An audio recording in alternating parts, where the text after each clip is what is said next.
Shalom, perkenalkan saya Hendriko. Saya adalah bagian pengurus pemuda. Ini merupakan program atau kegiatan baru kami, yaitu memberikan kesaksian secara online. Karena kesaksian dapat menguatkan iman kita semua. Dan saya dapat giliran pertama untuk ini. Saya mau bercerita sedikit tentang background saya. Saya merupakan lulusan teknik, tepatnya elektro. Cita-cita saya menjadi engineer. Perusahaan saya ini bergerak di bidang mekanikal, elektrikal, konstruksi. Sebelumnya saya belum tahu skop pekerjaan saya apa. Saya kira akan langsung ditempatkan di bagian pekerjaan saya. Ternyata belum. Baru saya masuk di perusahaan ini, kami dapat tender yang menurut saya merupakan pekerjaan besar, yaitu dari perusahaan plat merah, dan pekerjaannya itu di Gresik, di laut. Tiap hari kami ngerjain dokumen tender ini, sampai kita akhirnya diumumkan menang. Ada rasa senang juga karena pengalaman pertama. Sebelum proyek ini dimulai, ada kata-kata atau pesan dari atasan saya yang menurut saya berkesan. Dia bilang, kamu dan teman saya itu adalah orang kepercayaan saya.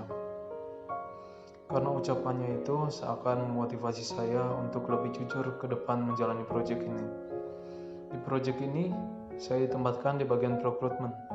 Jadi, saya punya 2 tanggung jawab. Saya masuk dalam pekerjaan proyek sebagai procurement, dan saya juga bekerja di perusahaan utama ngurus kalau ada tender lain masuk. Kalau di proyek yang kita dapat ini, saya nggak tahu apa alasan dia memposisikan saya di bagian procurement, atau bisa dibilang purchasing lah. Saya juga nggak tahu seperti apa pekerjaannya. Begitu saya tahu, ternyata pekerjaan saya itu beli kebutuhan material proyek seperti kabel-kabel besar, alat kontrol, panel listrik, kabel tray, ada juga yang pesan-pesan dari luar negeri. Karena materialnya itu di Indonesia itu nggak ada. Di posisi ini orang gampang sekali bisa korupsi, bahkan kecil sekali peluangnya untuk ketahuan. Tapi saya berusaha jalani itu dengan jujur. Pekerjaan ini sepenuhnya pekerjaan elektrikal yang berhubungan dengan basic, tapi posisi saya belum sepenuhnya ke sana. Saya kira masih awal, tanggung jawab saya sebagai anak baru itu ringan. Ternyata proyek ini berjalan tergantung material yang ada. Kalau kita belum pesan material, yang di laut nggak bisa kerja.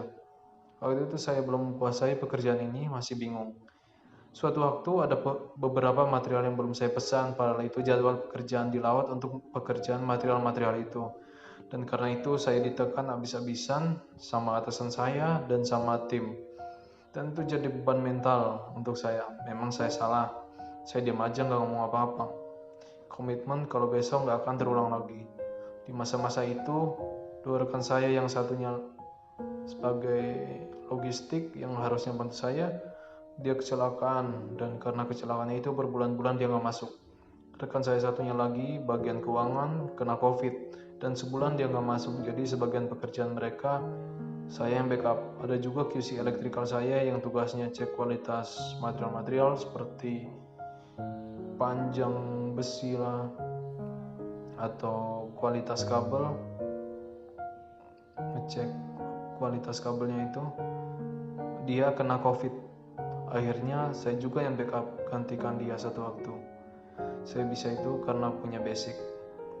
Tiap hari saya gelisah kepikiran kerjaan, dan selama itu saya jalani aja. Posisi saya dalam pekerjaan ada di tengah-tengah, setengah di tim project, setengah lagi saya adalah orang perusahaan. Jadi project ini kita kerjasama dengan perusahaan lain. Saya di antara kedua perusahaan ini. Jadi kalau ada perbedaan konsep dan pendapat antara dua kubu ini, saya yang kena, yang dipush sama atasan project dan atasan perusahaan saya. Saya berusaha jalani aja sampai akhirnya 2 rekan saya ini pulih, dan saya sadar, saya imani kalau itu adalah keadaan kesempatan yang Tuhan kasih untuk saya belajar walaupun banyak tekanan. Kalau lihat ke belakang, banyak hal yang udah saya pelajari dalam keadaan itu. Untuk bidang saya lebih tahu banyak alat, saya banyak tahu material-material proyek dan ukuran-ukurannya juga. Yang saya mau bagikan dalam kesaksian ini adalah dimanapun kita bekerja, melayani, dan ingin capai satu hal, Mari terima didikan Tuhan, berusaha rendah hati jalani itu, tulus, jujur untuk percaya yang diberikan, dan memandang semua masalah adalah proses, jangan kalah. Sebelum saya bekerja juga, saya mengalami hal yang sama. Saya melayani di gereja ini juga, pernah nggak bisa apa-apa. Contoh sederhananya dalam hal main musik, dulu sering salah. Tapi karena Tuhan bentuk, walaupun kadang lewati didikan-didikan yang dibilang gak enak, Tuhan perlengkapi sampai saya bisa mengiringi di bagian musik. Intinya kalau kita terima didikan Tuhan, hati hamba itu perlu, karena hati hamba mendidik kita untuk gak egois dan juga rela jalani tanggung jawab, korbankan waktu dan hati. Saya percaya dengan itu Tuhan akan perlengkapi kita.